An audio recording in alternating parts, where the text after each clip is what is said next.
ating gawain sa Angeles naman ay pagkiliwan natin ng anniversary sa buwan ng Agosto. Kaya ang buwan ng July ay preparasyon po nila. At kailangan kong kapunta rin doon para po sa mga preparasyon sa anniversary ng darating. Kaya pagpili po ang ating gawain sa Angeles. At kita natin naman na pinagpapalat ng Diyos. Amen? Amen. Gawain natin sa Taguig at sa Lumban. At kaya nga dahil dito sa ganitong mga pangyayari ay kung ilang Sunday na tayo pinag-uusap patungkol po sa kahalagahan ng malinis na church ng Panginoon.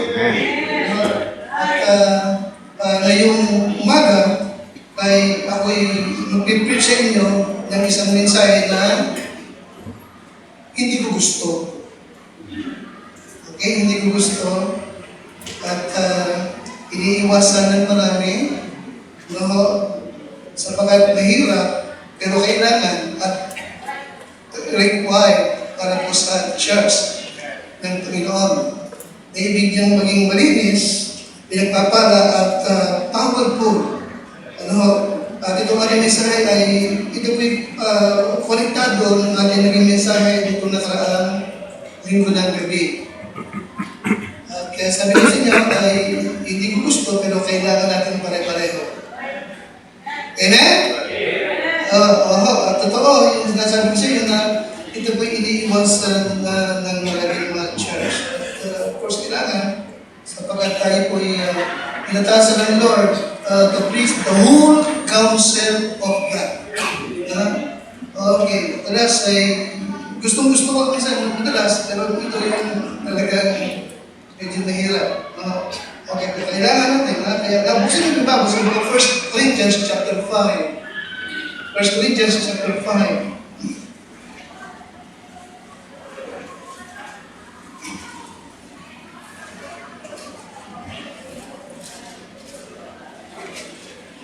First Corinthians chapter 5.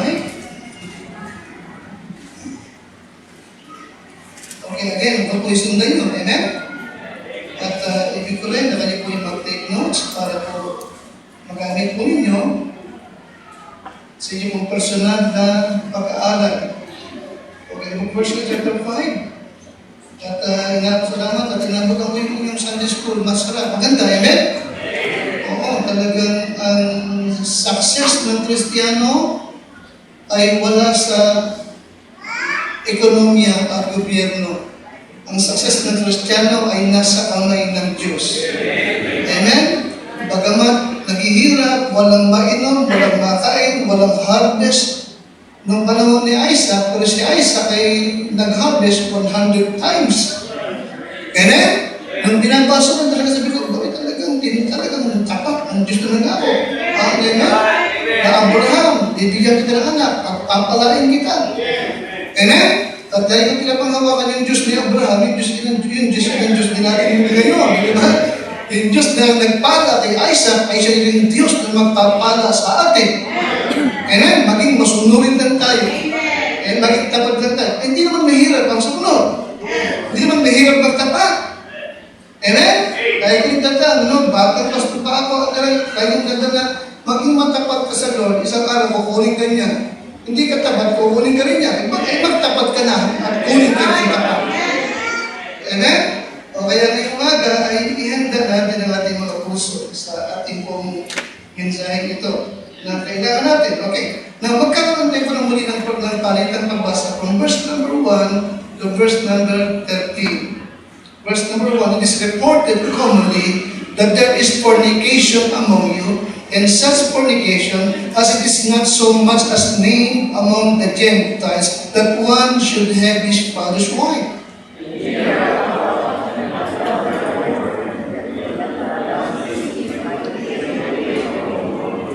For I verily, as absent in body, but present in spirit, have judged already, as though I were present, concerning him that hath so done this deed.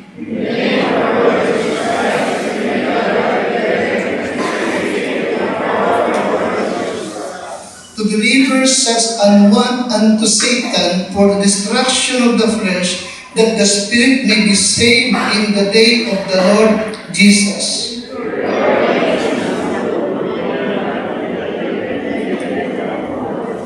Purge out therefore the old leaven, that ye may be a new lump, as you are unleavened. For even Christ, our Passover, is sacrificed for us.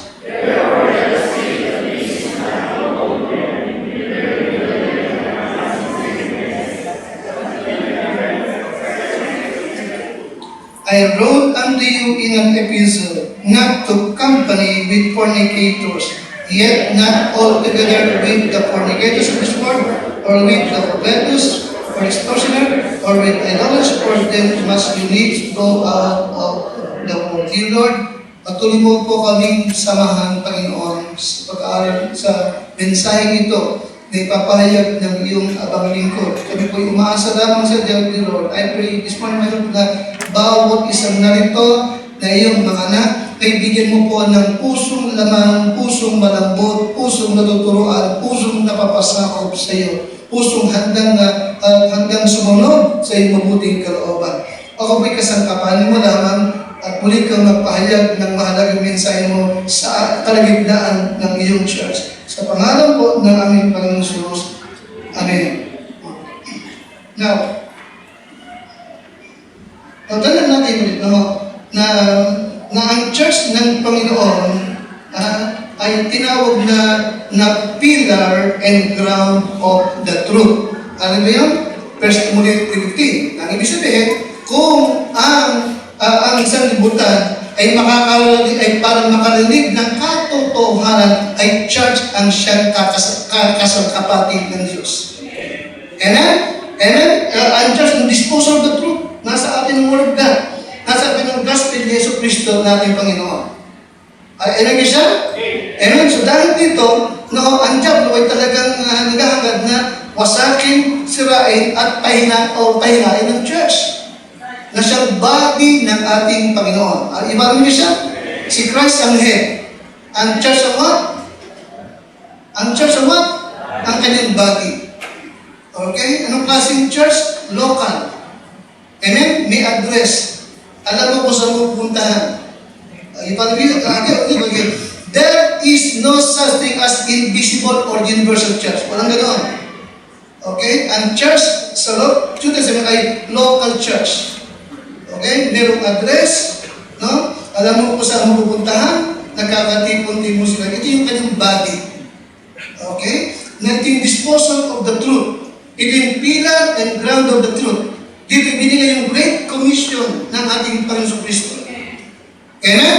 Amen? Dito niya inilalagay ang kanyang mga iniligtas. Tumatawag siya ng pastor at binibigay siya ng mga talento, ng mga gifts sa bawat miyembro upang yung church ay lumago at maging powerful at makasangkapan ng ating Panginoon. Okay? Na yung head is Christ. Diba naman siya? Amen? Amen? The head of the church is sino? Ang ating Panginoon Kristo, siya ang head, siya ang founder, at siya ang head. Alright? Na galit ang diablo sa ating Panginoon, pero wala siyang kakayahan, wala siyang magagawa. Sa ating Lord, amen? Amen? Kaya ang kanyang talagang ginapapakalisyon, yung body na narito sa lupa, the church. Di ba namin? Amen? But then, ang ating tagumpay ay what? Ang ating Panginoon. Alright? Amen kasi? Sa ganito, ibig itong usap, ibig itong sirain. Okay? But ganun yung mahalaga na ang church ay malinis, mahalaga na ang church ay powerful, mahalaga na ang church ay well-pleasing to God. Alright? Sa ganung paraan, tayo po'y talagang useful at effective na witness ng ating Panginoon. Alright? But again, pero ang tanging na kadahilanan upang tayo ay hindi maging kagamit-gamit at hindi maging effective na witness at maging powerless ay kapag mayroong sin na makukonsinte sa loob ng church. Okay? Ito yung isa. Kaya nga, any tolerated sin is a danger to the church. Okay? Now, ito yung kung bakit sa verse number sa chapter 5, nakita niyo po, si Pablo ay talagang nabahala. Nakita niyo po? Nabahala siya. Okay? Sa pangyayari ito, ang sabi sa verse number 1, it is what? Again? Reported what? Commonly. Okay? The word reported commonly ay nagpapahayag na hindi ito chismis, hindi ito rumors. Ito isang pangyayari na alam ng maraming tao sa kanilang lugar. Di ba naman? It is reported commonly that there is what? Pakilakas. Fornication among you. Ano yung fornication? Sexual immorality.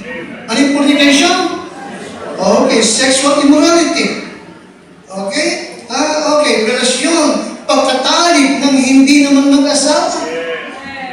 Alright? Ang isang, okay, tatlong bagay ang ibig kong nahihitar ng lagi. Okay? Okay, kapag merong sin sa church na hindi naharap ng maayos, okay, it destroy unity. Secondly, it destroy usefulness ng church. Thirdly, it destroy witness to the word ng church. Okay? The church ay magiging talagang aalipustahin, kaluhitin. Yun mo nangyari sa JIN. Nakikinig sa akin. Nakakahiyang panoorin, nakakahiyang sabihin na pinuloko-loko yung tinanggap si Jesus. Yung pala si Jesus Remulia. Naghanap yun na. Ang tigas ng mukha ng matama kung makatayo at makapag-preach. Okay. Ano mang kasalanan, no? Ang maalagaan at hindi maharap sa church, it destroy what? Number one, unity. Okay? Mawawala yung pagkakaisa. Magkakaroon ng kampihan, alitan, sa church. Pangalawa, it destroy what? Pakilakas. Hindi na magiging kagamit-gamit ang church. Nakikinig ka sa akin? Hindi na magiging gamit. Mawawala yung blessing ng Lord. Di ba namin? Para yung nung maagaw ng Palestine, ng Philistine, yung Ark of the Covenant. Remember that? Nakuha ng mga kaawang Israel. Tama? Nanganak bigla yung manugang nitong si Eli. Remember that? Nakita naman namin pa ba? Paglabas ng bata, ano sabi? Tatawagin niya kanyang pangalan, Ikabod! Ikabod! The glory is gone! Wala na yung glory ng Diyos! Bakit nawala yung ano? Diba? The very reason kung bakit powerful, fruitful, okay? May mga tao na napipit sa church ay sapagkat yung Diyos ay gumagawa sa kalagitnaan. Ano isa? Naroon yung glory ng Diyos. Okay? Ano yung pangatlo? Yung witness to the world. Diba? He destroyed the witness to the world. No? Hindi na sila pakikinggan ng tao. Nakikinig sa akin, sira yung testimony ng church. Kaya dito sa chapter 5, si Pablo ay nagbigay ng instruction. No? At itong instruction ito, uulitin ko lamang, no? Okay? Ito po, sa kasalukuyan, ito po ini-ignore ng maraming church or refuse hindi na ina-apply sa maraming mga churches. At sabihin ko yan kung bakit hindi na ito ina-apply ng maraming mga churches. But again, ulitin ko okay? Kapag ito'y nangyari, no? The church will lose her testimony. Alright? Wala ang testimony. Sira ang unity, sira ang usefulness, at sira ang kanyang witness. Alright? Okay? Now, only number 1, the sin at Corinth. Now, anong kasalanan ito na nakapasok sa gitna ng church ng Corinto? Verse number 1, ano yung kasalanan niya? Fornication. Yes, it was fornication. Okay? Ano ulit yung fornication? Sexual what? Sexual immorality. Okay? Yung isa nilang miyembro, no? Okay? Kaya ay kanyang kinuhang asawa, yung kanyang stepmother, yung pangalawang asawa ng kanyang ama. Okay? Ito po yung karimari-marin. Sapagkat sabi ni Pablo, no? Sa verse number 1, kanina po yan? Verse number 1, kanina? And such fornication as is not so much named among the Gentiles. Pwede ba din that? Ni hindi nagagawa ng unsaved, pero nagawa ng saved. Ito mo, kaya yan, di ba? Okay. Yung mga unbeliever, narimarin, pero yung church, in-ignore nila. Okay. Christian, tayo ay tinuruan ng Lord in the book of Ephesians 5:3, no? Na itong ganitong klaseng kasalanan, fornication, nakikinig sa akin? Fornication, adultery, ay huwag man lamang mabanggit sa ating gitna. Ni huwag man lang tayo mapagkamalan. Nakikinig ka sa akin? Ni huwag man lamang mapagkamalan. Okay?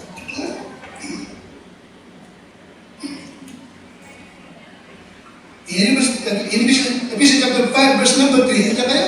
Pakilakas na. Ngunit, pakilakas ang ngunit ang pakilakas. Ano pa? At lahat ng karamihan, kasakiman, ay huwag man lamang masambit sa inyo, gaya ng nararapat sa mga banal. Alright? Di huwag man lang tayo mausahan. Huwag man lang tayo mapagbintangan. Amen, Krista?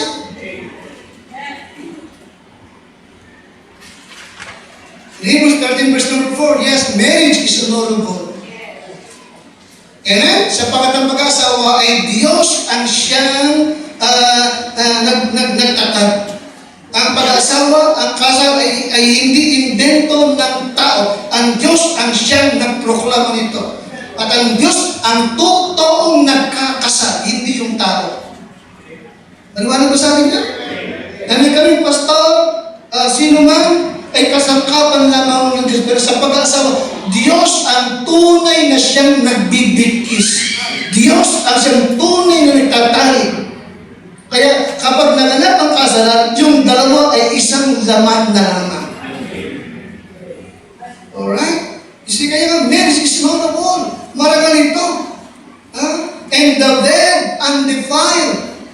Ano man ang gawin nila sa kahigaan sa kwarto, walang masama, walang kalumihan yun. Because marriage is what? Honorable, but whoremonger and adulterers, God will what? God will judge. Tulad niya. Pangako yun ang Panginoon. Alright? Now, itong sin in Corinth, no, ay talagang kalimari-mari na naging itong mga hidden ay hindi nila nagawa. Di ba nung isa? Amen? Are you with me? At meron ba ng court, no? Alam ito sa buong komunidad. Amen isa?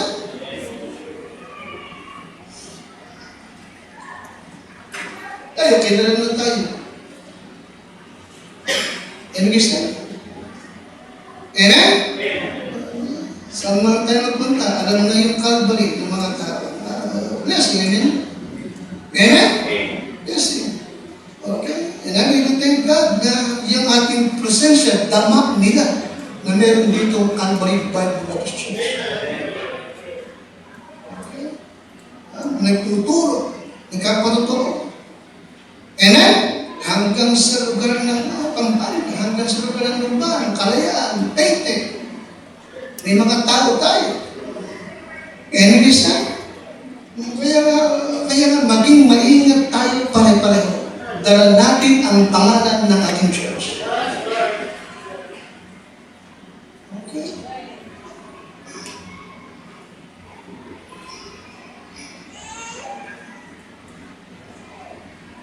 Hindi lang tayo gila, kundi pinag-uusapan tayo.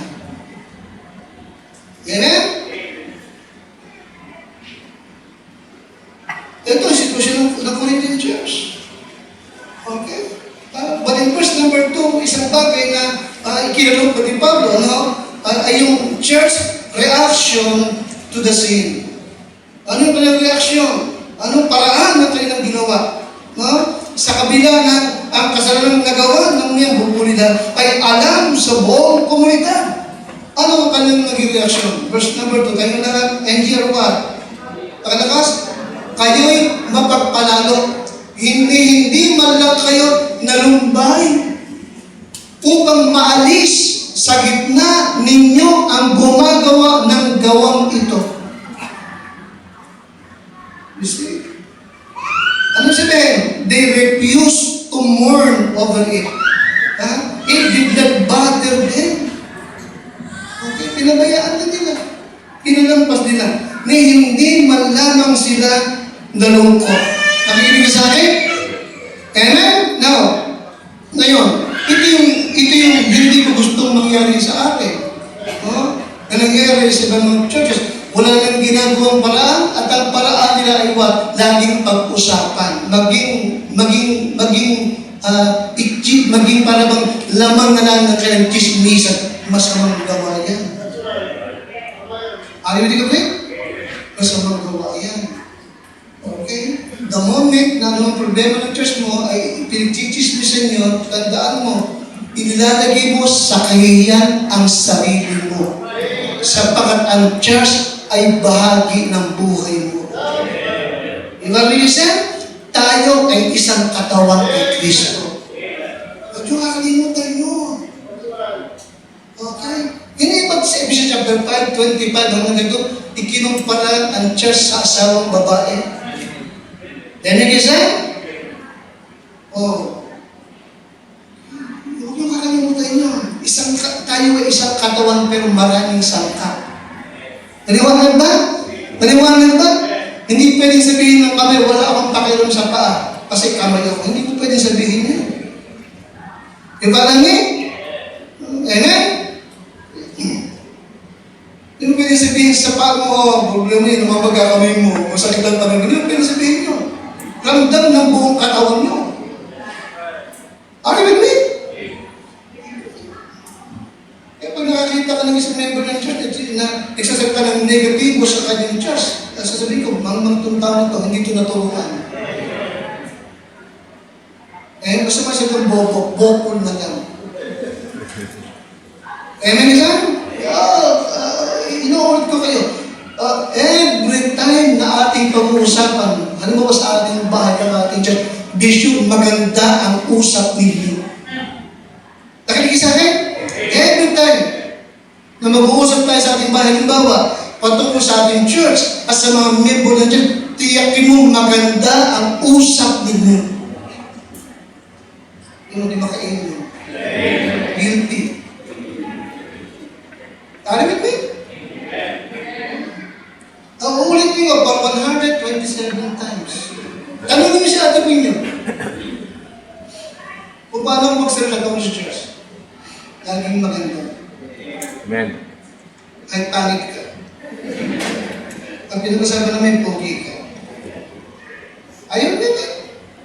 Alam niyo sa puso ko. Amen? Sabagat natutuhan ko yun. Ang church ay body ni Christ. Siya naglagay dito ng tao. Ito'y Kanya. Ano ang gawin kong masama dito? Siya ang ginagawa ko. Ano ang sabihin kong masama dito? Siya ang sinasabihin ko. Alam niyo? Kaya talagang kami sabi sa kaya ingatan mo sarili mo. Amen? Amen? Ingatan mo ang buhay mo sa pagdala mo ang church ng Panginoon. Alright? Kasi yun bakit ba si Pablo? Ang sabi ni Pablo, hindi man lang kayo nag-grade, hindi man lang kayo nalungkot. Diba naman? Diba naman? Hindi man lang kayo nakadama na apektado kayo.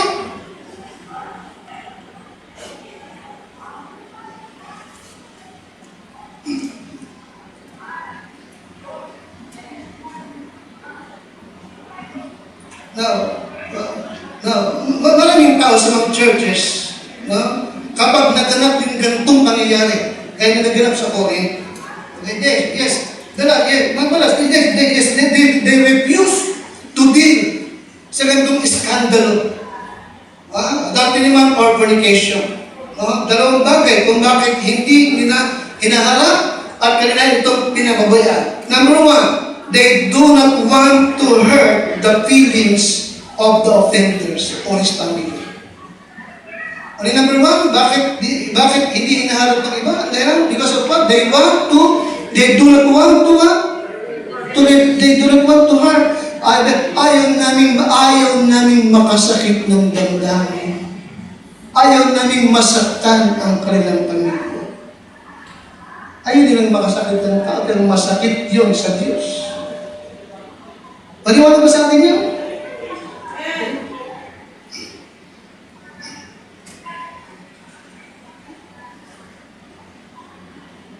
Nagtotoo, hindi ba? Magkamisan tayo.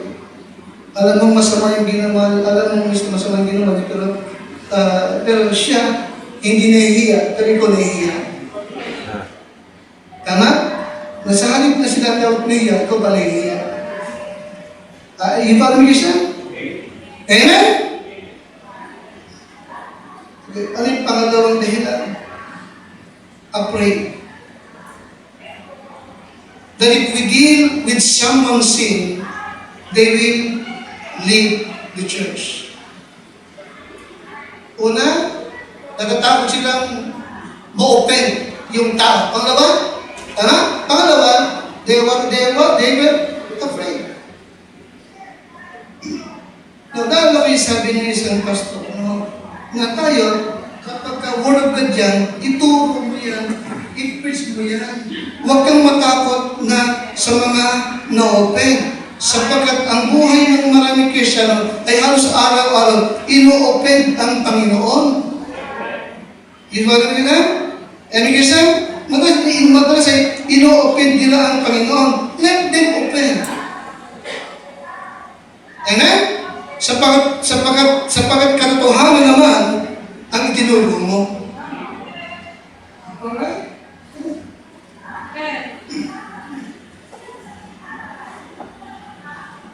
Kaya, tandaan natin, kapag ang church, ay hindi hinarap itong ganitong mga pangyayari, it will damage the reputation of the church.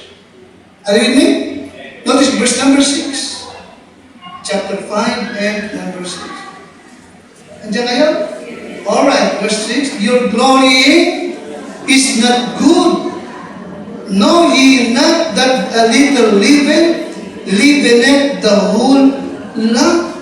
Verse 13, but them that are without God judge it. Therefore put away from among yourselves that wicked one. Ito mo, anong tawag ni Pablo sa gumawa? Wicked. Okay? Kaya, ano ba na lagi na tandaan, tayo po'y bahagi ng katawan. Kaya nga, sabi ko minsan, do not think that your sin is a private thing. Di ba namin? Laging mong wag mong isipin na yung kasalanan mong gagawin ay pribadong buhay mo yan. Wag na wag. Alright? Your sin is not a private thing. And an affair na pwede mong itago. Because it damages the image of the church. Are you with me?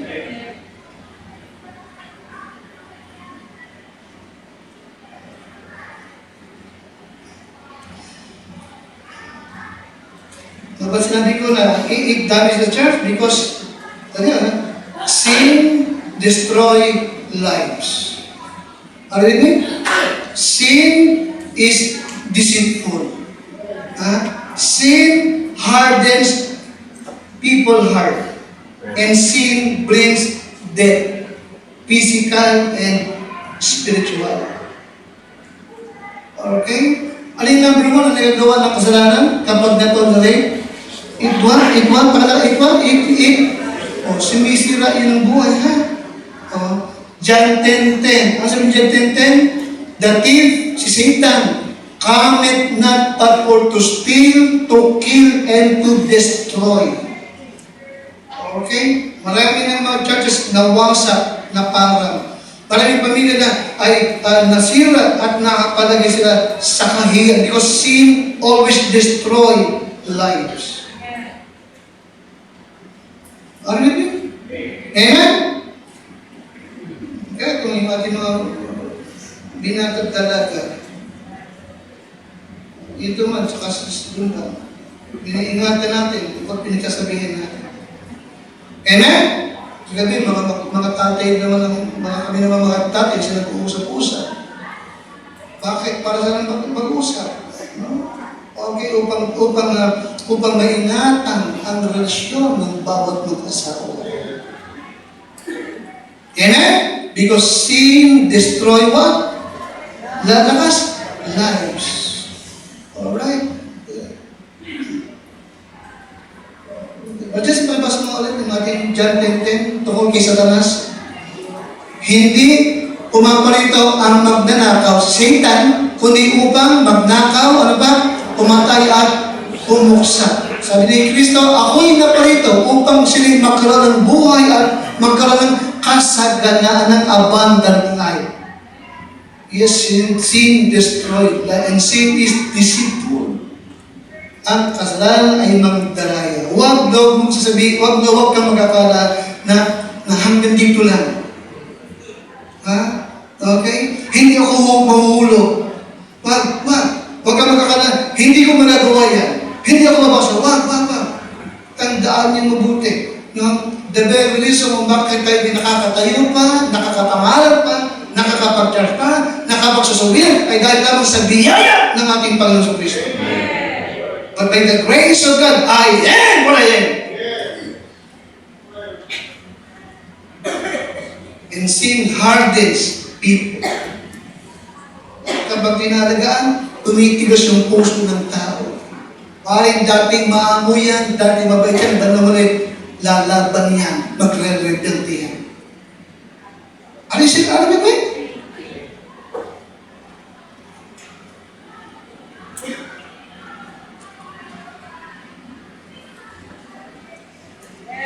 Kaya yung aning usapan, sabi ko, inuna ko muna yung mga tatay. Sunod, siyempre magkakaroon din ng discussion ng mga nanay. Nag-ialang-alang sa ating pong pamilya. Amen? Arinig? Nagbilin ako. Hindi ito para sa mag-asawa lang, hindi para sa lahat ng mga anak. Tayo dito, magkakaroon ng pamilya tayo. Okay? Pero ano man ang mangyari, no? Okay. Sa mag-asawa, don't live separate lives. Di ba labig isa? Amen? Sapagat isa sa palatandaan ng malapit ng pagkahulog ay you are becoming more and more distant. You live separate life. Sa mag-asawa, nakikinig kayo? Sa mag-asawa, hindi pwedeng kanya-kanyang buhay. Tanda mo lagi, isang laman na lamang kayo. Hindi pwedeng walang pakialaman. Maliwanag ba? Walang masama kung isang toothbrush lang kayo. At isang tuwalya lang. Isang baso lang. Isang kutsara lang. Maliwanag ba? Ano ba ito? Okay, hindi pwedeng kanya-kanya. Mahalaga nagkakaalaman kayo kung saan ka pupunta at saan ka ako pupunta. Maliwanag ba? The moment na kanya-kanya na kayo, malapit na kayo, nasa tanghali ng buhay. Okay? Maliwanag ba sa atin? Amen? Isipin sa kanta na malapit na. Saka minsan, lagi mo nakikita yung mali ng asawa mo. Hindi mo nakikita yung magagandang bagay na nagagawa niya. Nakikinig kayo? Are you listening? Mag-iiwasan yung gano'n. You regularly nililista mo yung kanyang mga negative. Hindi marisisi mo tapos yung iniiwasan mong ilista yung mga positive niya. Huwag mo yan. Maliwanag ba sa atin? Maliwanag ba? Amen?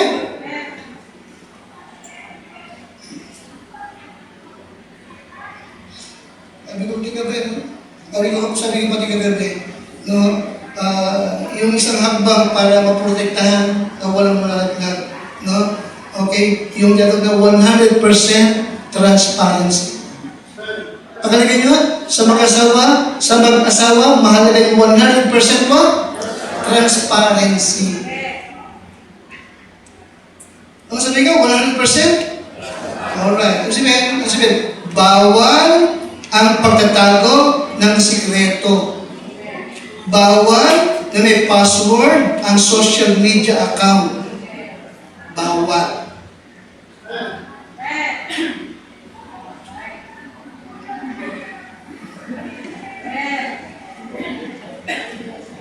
Ano ba sa atin? Ba't nagtatago ka? Bakit pupunta ka pa sa dili pag may text ka? Pupunta ka pa sa lupa, tuwing merong message, bakit muli magsisiyan? Tuwing ticket, magsisiyan.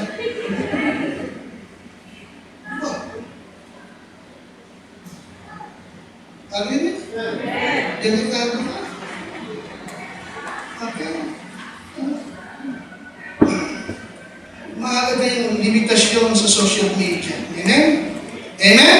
Yabi ko rin, iwasan makipag-church sa mga ex mo. Iwasan makipag-church sa mga anak nyo, sa mga ex mo. Ang dati mong class ng high school ka, kakalagay kinder.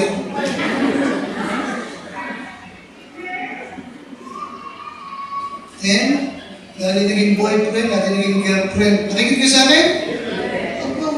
Seryoso ako. Hindi ka kaunting nalaglag sa kalokohan na yan. Amen. Lumiwas sa tukso at sa mapanukso. Pag may kasama ka sa nagbawa, talagang binabangga-bangga, laging huwag mo rin kinigis-kis ka pang gano'n. Hindi lumayo ka na, tadya ka mo. Amen?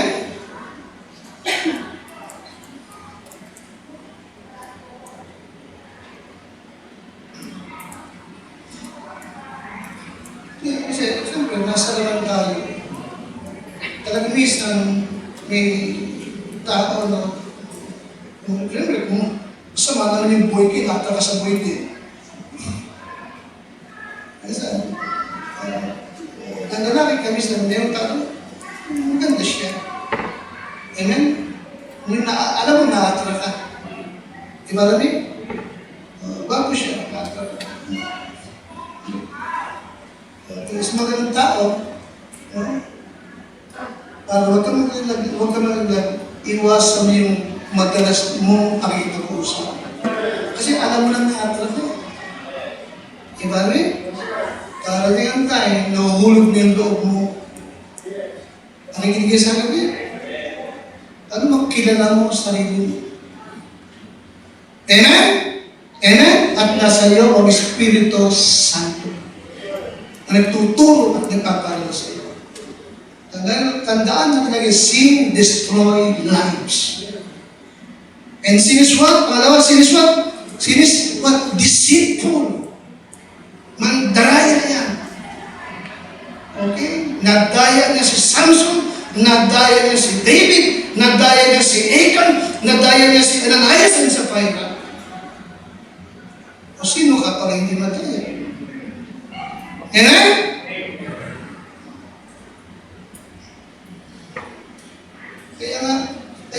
Kaya labis ang pag-aalala ni Pablo.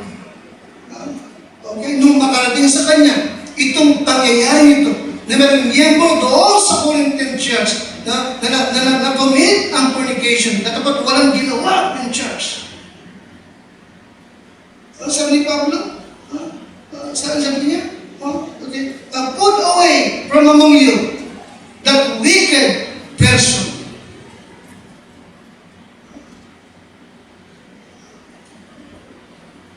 Now, number 3.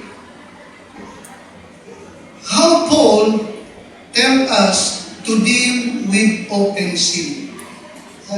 No, itong problema naganap sa Korinto, nakikinig ba po kayo? Ito po yung open sin. Liwanag ba? Hayag alam ng marami. Pinag-uusapan sa komunidad. Bakit ulit? Sapagkat yung kasalanan nito ay hindi nagawa na ng believer, pero nagawa ng member ng church. Kaya ito po yung open sin.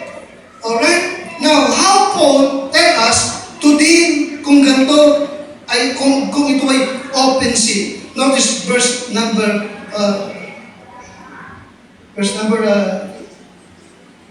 balikan niyo po yung ating talata.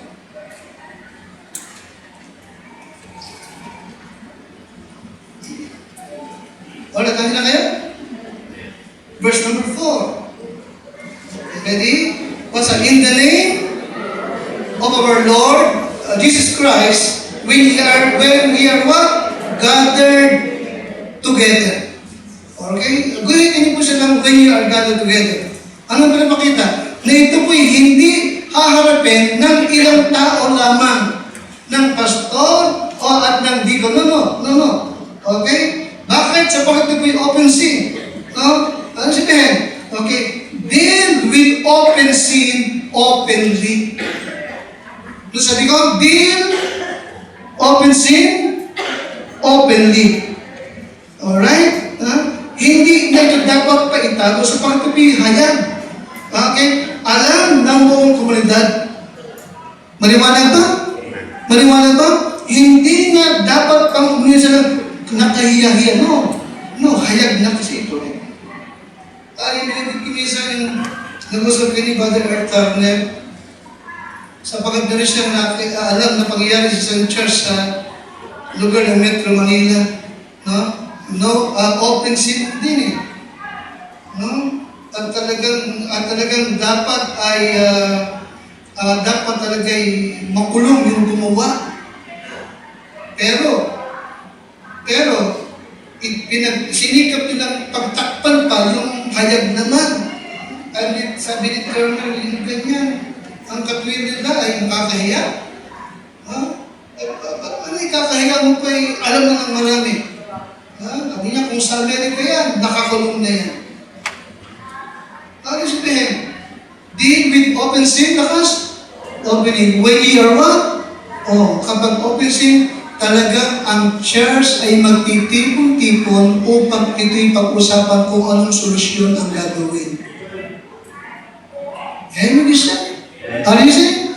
Kaya nga, anong mensahe nito sa atin? Kaya nga tayo as a Christian, talagang mag-iingat ka sa sarili mo. Okay? Kung hindi mo gusto na ikaw ay ilagay sa kalagitnaan upang pag-usapan kung anong hatol ang ibibigay sa iyo, mag-ingat ka. Sapagkat pagkakasala mo ay pagkakasala mo laban sa katawan ng ating Panginoong Jesucristo. Ano na sabi? Amen mo ba? Amen? Pinutakot ko sila. Amen? Ito po yung instruction ibinigay sa atin ng Diyos. Okay? Secondly, notice verse 11. In verse 11, ipinakita yung mga specific sins na dapat harapin. Verse 11, tayo po na, pakibasa nga po. But now, I have written unto you not to keep company. Kinisan lang yun? Kita niyo po, na yung offender, yung nakagawa, ni Pablo, huwag niyo siyang isama. Huwag niyo siyang hayaan na nasa kalagitnaan niyo pa. Huwag na kayong munang makipag-fellowship sa kanya. Ano ba nito? Not to keep. You see, sinusulatan ko nga kayo na huwag kayong makisama sa kanino nung tinatawag na kapatid. Kung sabihin, kapatiran, siya'y mapikapig, saking, manangamba sa Diyos-Diyosan, palaaway, manglalasing, manlulupig. Sa ganoon, huwag man lamang kayong, pakilabas, makisama. Bakit? Sapagkat hindi niya makikita Masama yung kanyang ginagawa kung nakikipag-fellowship pa kayo sa kanya. You follow me, guys? Now, listen to me. Listen to me. Ito po yung pangyayari sa marami mga churches. Okay? Didisiplina ng church, ng pastor, yung gumawa ng kasalbahihan, no? Didisiplina, okay? Hindi mo na pinaatid, no? Pinagalitan, didisiplina. Pero, may mga membro na palihim na bumibisita. Nakikinig ka sa akin, ako ano ibig sabihin? Palihim na bumibisita. Kawa-awa ka naman, brother. Kawa-awa ka naman.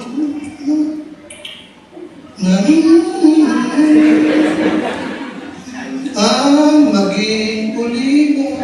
Saan dalawa ka naman? Si Pastor kasi hindi ako naulawa. Nakikinig kayo? So, hindi hinakit ang mali siya. Ang lumabas pang mali yung pastor. Tama? Ang tingin pa kay Pastor kalupitan malupit. Sige.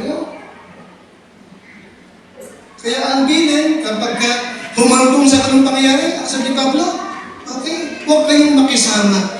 Huwag kayong makisalo. Don't fellowship. Para ma-realize ng mali siya. Hindi niyo makikita ang mali siya kapag may mga sympathizer pa. Okay? Bakos, lalabas na masama ang pastor at magkakaroon ng division sa church. Masisira ang unity ng church.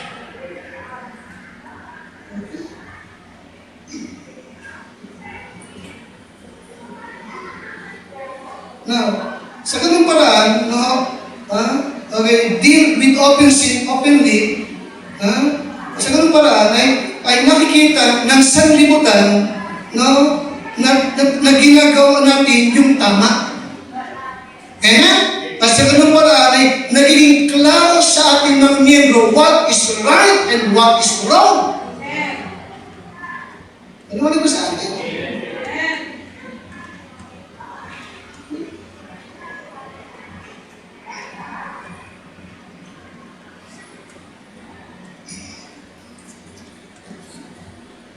Hindi tayo dapat matakot na baka hindi nagulong. Hindi naman matakot. Kasi hindi naman atin ang church na ito eh. Paliwanag ba? Hindi atin ang church na ito. Hindi tayo ang naglagay ng miyembro, ang Diyos. Diba namin? At Diyos din ang mag-aalis kung dapat alisin. Anong ating responsibilidad? Gawin ang sinasabi ng Bible. Okay? Kapag hindi obeyed. Okay. In Matthew 18, 15 to 17.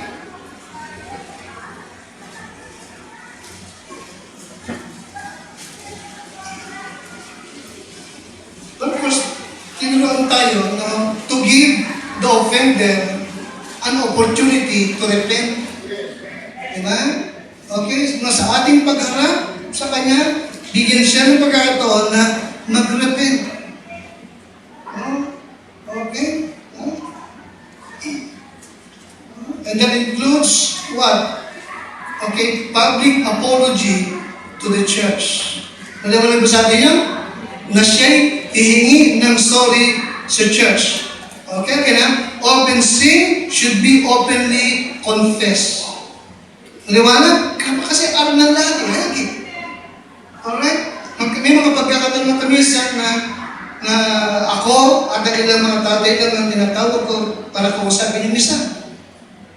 Liwanag ba? Kapag ikaw ay hindi hayag, pero kapag hayag na hayag, alam ng buong komunidad, alam ng buong kapitbahay mo, hindi na dapat itago yan. Diba? Dapat talaga buong church ang siyang magpapasya ng gagawin. Okay? Again, ano yung ating motibo dito? Upang yung bless ng Lord ay huwag mawala sa atin. Amen? Upang manatili yung unity.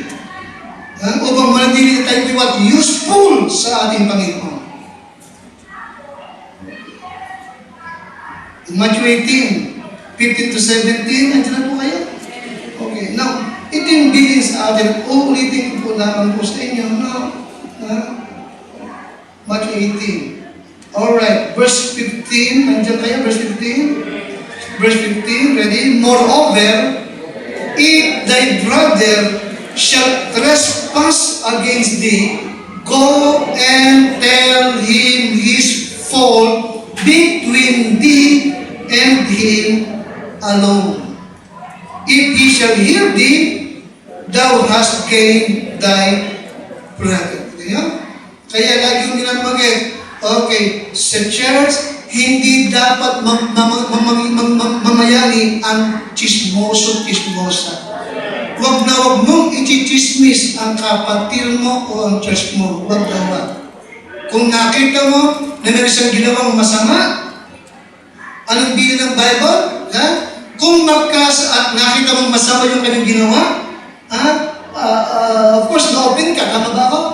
Kasi nagtong mali yung ginawa niya. Na-open ka siyempre. Tama ba ako? O sabi ba, kung laban sa iyo ang iyong kapatid, puntahan mo siya. Ipakita mo sa kanya ang kanyang kasalanan. Ikaw at siyang mag-isa. Maliwanag ba? Ikaw at pangalawas, siya mag-isa. Maliwanag ba? Wala kang dapat pagsabihin ng iba. Maliwanag ba? Kasi ikaw lang nakaalam eh. Hindi pa dapat malaman ng sino man. Maliwanag ba?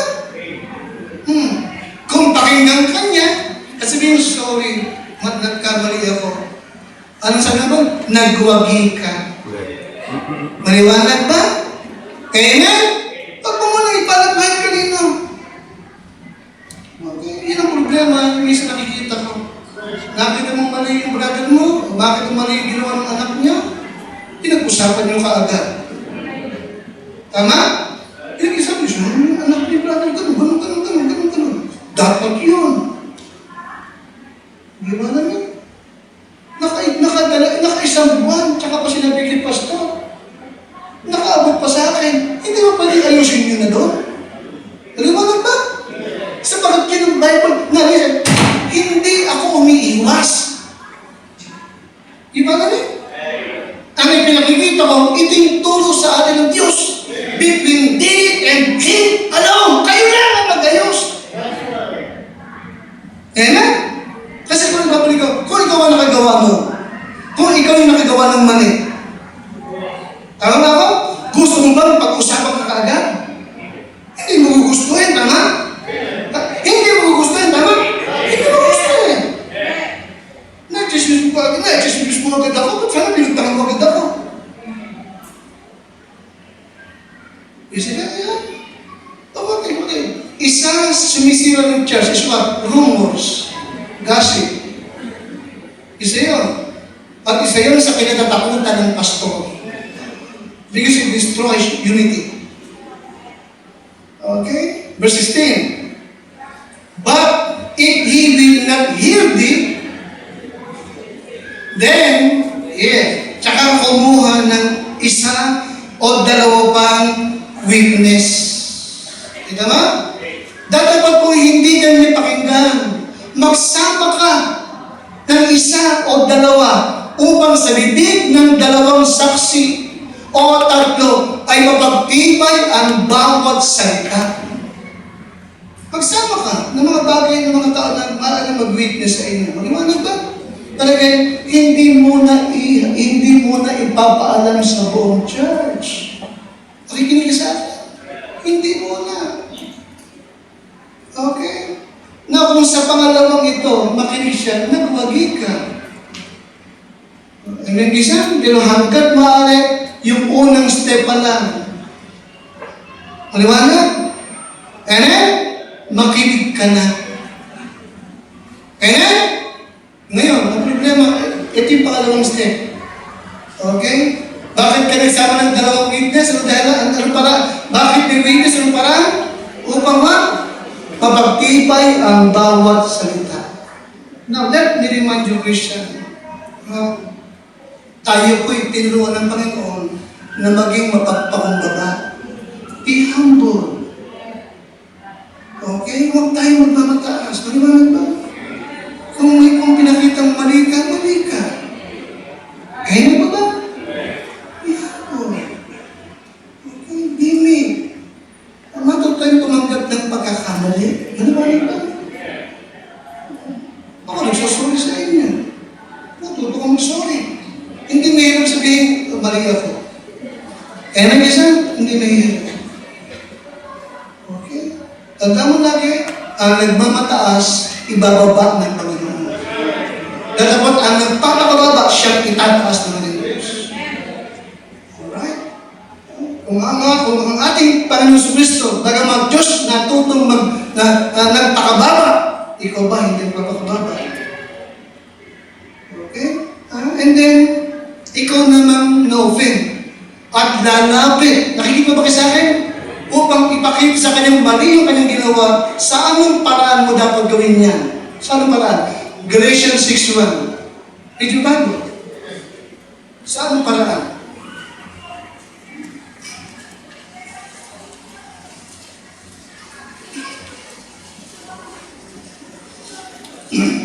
Pupunta ka ba sa bahay niya? Na talagang nagtatatala ka? Nasusumigaw ka? Nakapamaiwan ka pa? Nakikinig ka sa akin? Amen? Okay, sa anong paraan? In Galatians 6:1, pakalakas, brethren, pakalakas, if a man be overtaken in a fault, ye which are spiritual, restore such an one in the what? In the spirit of what? Meekness. Gawin mo yan ng meron what? Kababaan loob. Amen? Kaamuan. Amen? Amen? Amen? Don't forget, ang layunin mo ay hindi siya po ay hiyain. Nakikinig ka sa akin? Ang layunin mo ay hindi lang siya hiyain, ibaksak, okay? Ang layunin is what? Restoration. You follow me? Underline the word or bilugan siya ng restore. Anong layunin mo? Bakit mo siya ikaw-correct? Anong layunin mo? Bakit mo ipakikita na masama ang kanyang ginawa? Anong layunin mo? To restore. You follow me? Upang papanumbalikin mo siya sa Panginoon. Okay? Restore such an one in the spirit of meekness. May kaamon, may hinahon na pananalita. Huwag pabalagbag. Nakikinig kayo? Restore such an one in the spirit of what? Lakas ka? Meekness. Okay? Considering thyself, lest thou also be what? Lakas nga? Tempted. Okay? Hindi ka pupunta para magmagaling ka, nahuli ka. Pwede rin ako mahulog kung ganyan ang pagkahulog mo. Nagkaalala ako sa iyo. Diba?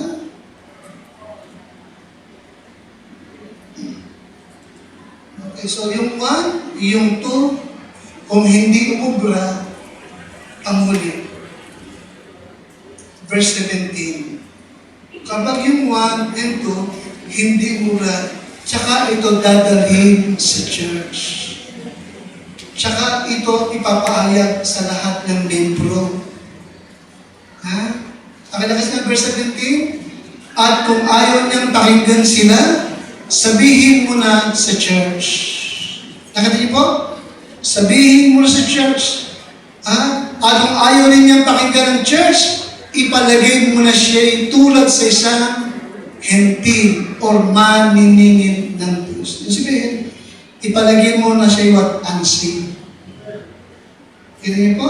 Pakibasa nga po sa King James, verse 17. And if he shall, pakalakas na, neglect to hear them, tell it unto the church. But if he neglect to hear the church, let him be unto you as a hidden man and a publican. 18, tayo lahat, verily I say unto you, whatsoever you shall bind on earth shall be bound in heaven, And whatsoever ye shall loose on earth shall be loose in heaven. Yung verse 18 ay nagpapakita ng authority ng church. Okay? May authority ng church para disiplinahin ang miyembro. Okay?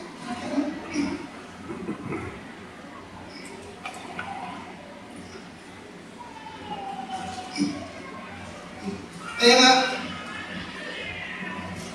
ang design ng lahat ng gawin is to bring the offender to realize yung bigat ng kanyang kasalanan nagawa. No?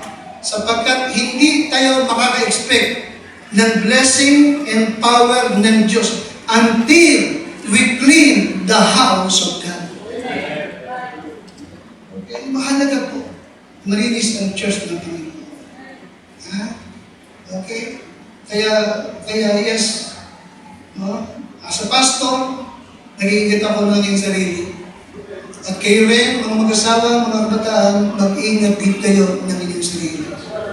Okay? Sapagkat tayong lahat ay kinakailangan mahayag sa harapan ng hukuman ng ating Panginoon Kristo. Whether it be good or bad. Okay? Pakamahalin natin itong church na ito. Iisa lang ito. Amen? And thank God, iniligay niya tayo dito. Kaya ingatan natin po ito. Alright? Para sa ganun marami pa tayong maabot at malayo-layo pa ang ating marating. Kaya ko lang ito may